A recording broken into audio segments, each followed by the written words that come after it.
Hi, Sue. Thank you very much, and welcome to everyone listening in around the world. As Sue says, I'm going to be talking about how do you pick innovation winners. This whole session this morning and this afternoon is looking at research innovation, and one of the interesting issues is how do we separate out the chaff from the wheat, the things that are really going to be significant from those that are going to be interesting or tomorrow's wrapping for fish and chips, as we say in the UK. So here is the agenda that I'm going to run through. We're going to start off with some examples of winners so I can show you what I mean by being a winner in terms of innovation. Then I'm going to show you some examples of things that are either niches or they are things that have not yet become winners, and we'll have a look at those. And doing that, we're going to identify some success factors.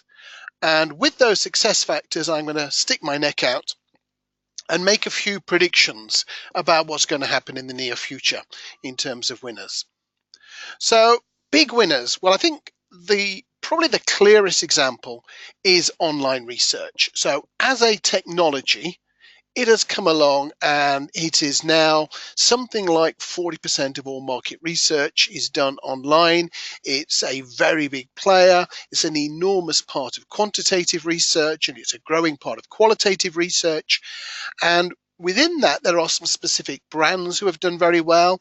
And for me, the key ones there are all the panel companies. So SSI, Research Now, Toluna, GMI Lightspeed, numerous panels in Asia Pacific and so on. These are the people who have facilitated the change, and they have also become substantial companies. Now, we may wonder about what their near future is, but there is no doubt that these have become major players in a way that the old fieldwork companies and the old catty centres were not. So this is clearly a really big winner. And why was it a big winner? It was cheaper, it was faster, and once the panel companies got going, it was easier. Compared with what research was like before, it was roughly the same sort of thing, not quite the same quality, but it was easier, faster, and cheaper. And that is a winning combination. When we see that pattern, we can usually expect really big things to happen. The next one I would draw to attention is research communities, and you may have seen a blog I've written about research communities this week about why are online communities taking over the world. They are now something like 5% of all market research spend globally. So $1 in $20 that's being spent on market research is being applied to a research community for something that didn't really exist about 10 years ago. That is an enormous change. So there are some specific brands who've done well in that, Vision Critical and C-Space, but now there are a large number of brands. There are a large number of platforms. So why has this been so successful? Well, I think the key reason is customer centricity. We've seen a real change in the way that brands are talking to their customers. For some brands, this happened quite a long time ago. For some brands like finance companies, it happened really after the 2008 crash. A realization that companies do not have a product advantage. They do not have logistical differences that can enable them to do something quite separate and unique. For most companies, their last best competitive advantage is their customers, which is why they're becoming more customer centric, which is why working with your customers collaboratively and creating these communities is making such a difference. There is also a speed and cost benefit. If you've got something that used to be called a community panel, is now more typically an insight community or something like that, you can do research in days or hours that used to take weeks, and the marginal cost of that research is very low. The upfront cost, of course, can be quite high, but for anybody doing $100,000 to, well, probably $1 million worth of research, this will end up saving you money. So that's, again, a key driver of that process. And the third one that I think is a great example of success is passive measurement. So dunnhumby and all of the loyalty card and that sort of transactional processing. Nielsen with its advanced metrics now for recording who's listening to what, who's seeing what without having to ask questions. Flurry, who put an app into people's smartphones, applications, games to record what you play, when you play it, and send that forward as data. All of those are growing really strongly. They're all successful. Nielsen, I think, are probably the largest research company in the world. dunnhumby are in the top group, the top 10 or 15. Flurry, if it were a separate company, would be a major player, but it's been bought, of course. And why have they been successful? Two reasons. One is they were filling a gap. People knew they had a problem. They knew they needed this measurement, but they couldn't get it. So when it became available, that brought the second factor into play.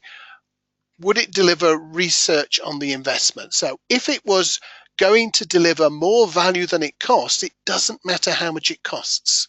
So some of these things are relatively cheap, some of them are expensive, but provided they deliver much more valuable information than the price of that process, they are going to be successful. And these particular organizations and lots of other people in passive are generating the ability to attribute marketing in a much more direct way, to leverage programmatic advertising, to change the way that virtual marketing is done and things like that. So we're seeing real significant return on investments in those sections. So now let's have a think about niche or potentially growing winners. So the first of those is where companies or a new technology goes and expands the reach. And I think Rewe, with its different way of getting online consumers, which means that in markets where there aren't developed panels and wide ranges of options, you can find that you're doing sample. On device, who've tackled, so in a few minutes we'll be talking about mobile research. Most of that is using smartphones, but there are so many markets where you want to do something else, and on device have specialized in reaching out to those phones that are pretty clever but not smart and work in that way. Mesh, the experience agency, looking into real-time tracking of experiences. So all of these are expanding the reach of ordinary research. So again, they come down to known needs. You don't have to persuade a client, a brand, that this is a problem they don't have an answer to. They know that they would like answers to these questions. And once you show them there's a viable solution, there is an opportunity to develop either a very successful niche, and developing a niche can be an incredibly good thing, or maybe one day to be a potential winner. Capacity and automation. We're going to see more and more of this. Zapistore is a good example. Info tools are a good example. This is business process change, business process re-engineering. It's all about being able to do things faster and cheaper in a scalable way. So all of those factors come into place when you can apply business process change. Now, one of the reasons why this is probably a niche and not a big winner at the moment is it requires companies to be willing to do that business process reorganization. And that often only happens when companies are in distress. Logic says really every company should always be willing to re-engineer if that makes it a better company. In fact, it's often only when they're struggling, when their back is against the wall, that they embrace some of the newer options. But that is clearly already hit niche and could be one of the new winners. And then we get new thinking. So companies like Brainjuicer, like Insights, who are coming up with really new solutions. And by and large, clients do not know in advance that they need this. So this tends to appeal particularly to the more innovative clients, the Unilevers, the Heinzes, the Campbells, companies like that who see something different and say, I want a piece of that, I want to try that. This is probably always going to be a niche because, first of all, things cease to be new thinking. Behavioral conjoint that we just saw from Lee will be new thinking. If it became mainstream, it would not be new thinking, and it would be done by many, many companies. So when we're looking here, this is always going to be a niche, but a niche could be $1 billion. A niche could be a lot of very rich people delivering great research for good reward. So, let's not worry too much about the term niche. So what are the drivers of innovation success? Well, I think there are two drivers. The first is there is an existing solution. There are face-to-face interviewers, there are telephone interviewers, and somebody comes along with something that is cheaper and faster. That will be successful. Every day of the week, cheaper and faster. If you can do an existing process that way, it is going to be a very successful innovation. So when we're looking at a new technique, we should say, well, is it doing something that we can already do, that we are already buying, but this is cheaper and faster, because that will be a winner. The second, and this is when it's new, it has to be something scalable and faster. So if somebody comes along with a really great facial coding system where you can train people in only 2 months to be facial coders, and they can then look at videos of people and code them, that is not scalable. Most qualitative research is not scalable. So there is a limit to how big anything that is based on experts, based on real skill, based on a lot of intuition can be. If, on the other hand, it is something scalable, then in the way that panels were a scalable use of online surveys, then that is going to be good. If, like research communities, they became a scalable model as more platforms came along, as companies like CommuniSpace and Vision Critical and Join the Dots, Insights, so on, pioneered how to train community managers, how to process that process, operationalize that process, then we see those become successful. So new things can be really successful if they're scalable and they're faster. So that takes me at breakneck speed through to a few predictions. The first is automation. We are going to see companies who do nothing but automation. We're going to see automation as a sector grow and grow and grow. We're going to see more standardization, more commoditization, more process re-engineering in order to make automation deliver things. And of course, that is going to be faster, it's going to be cheaper, it's going to be more consistent, and it's going to be more scalable. Videos and images. This falls into the category of an area where people know they have a problem. People have wanted to work with videos and images for a long time. Now with things like smartphones, we have such a wonderful opportunity to ask people to collect video in the moment. It usually comes along with a request from the researcher, well, let's only ask 30 people and let's limit them to a 30-second or 45-second video, because it's so hard to process. We are seeing breakthroughs. We're seeing people like Living Lens. If you use Google Photos, you'll see the way that it uses AI to tag your photos. Mardine from TNS talks about Recnology. So there's a lot of stuff that's just on the cusp.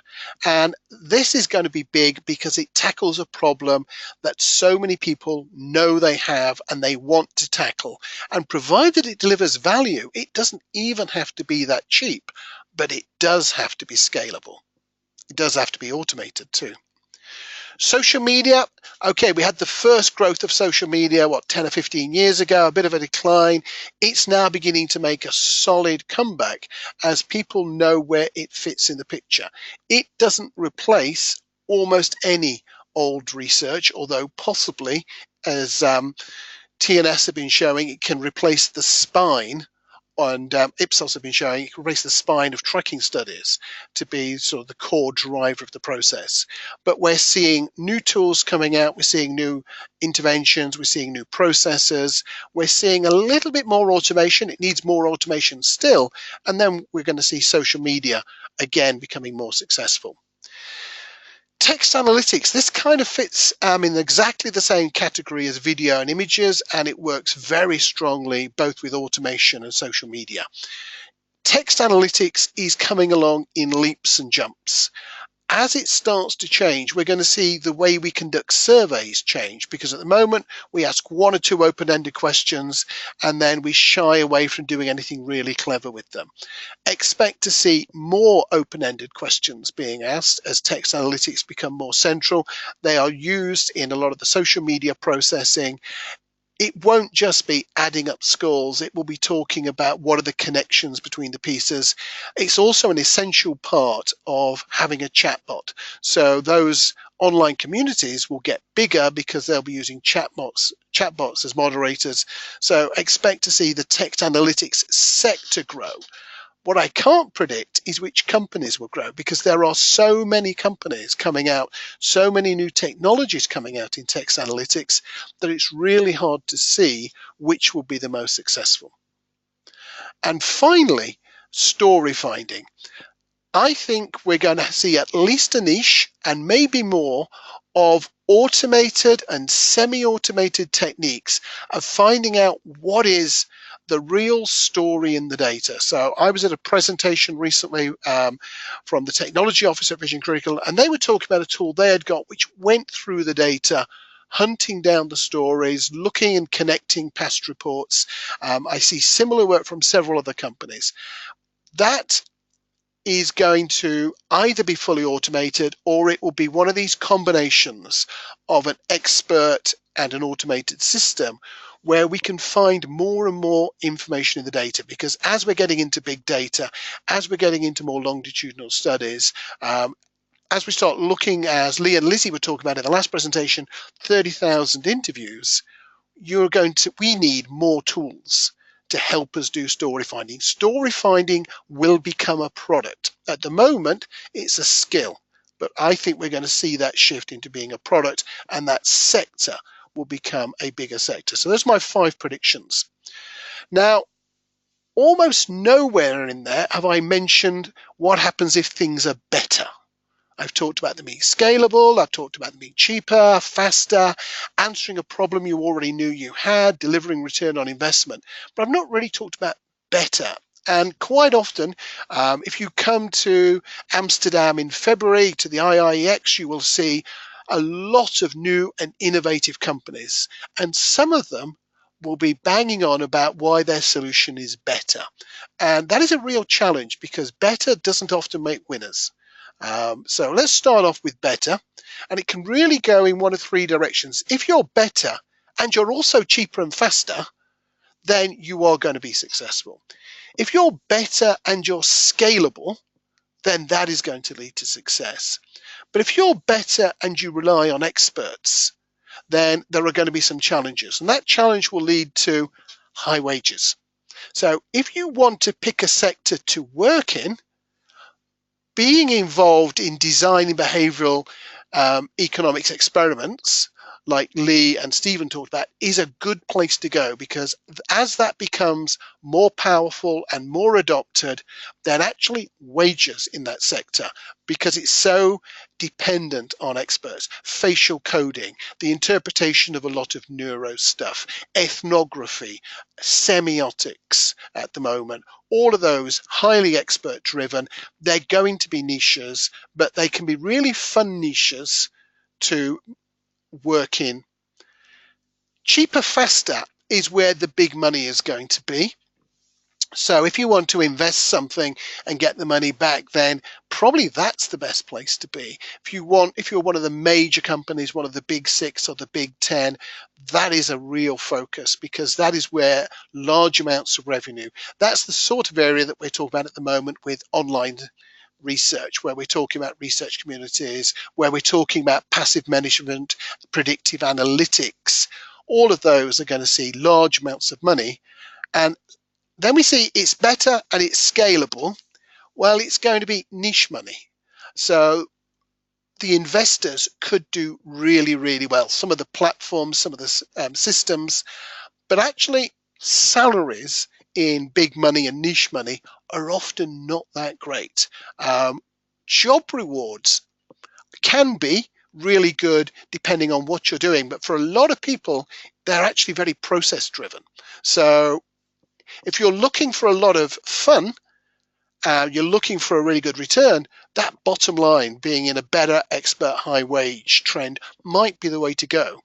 If on the other hand, you're looking to create a company that's going to be a major player or bought for a major amount, then you either want to be better and scalable, or better, cheaper, faster, or best of all, better, faster, cheaper, scalable. And that is what we saw with online research. So I hope that's been useful to anybody who's thinking about starting a company, working for a new company, investing in a company, or who simply likes to be analytical about where they should be looking next. If you're client side and you're a global operation, you're pretty much only interested in something that's going to be scalable. On the other hand, if you are a purely domestic brand, a great supplier in your company delivering a niche service is also a great solution. So with that, I look forward to any questions.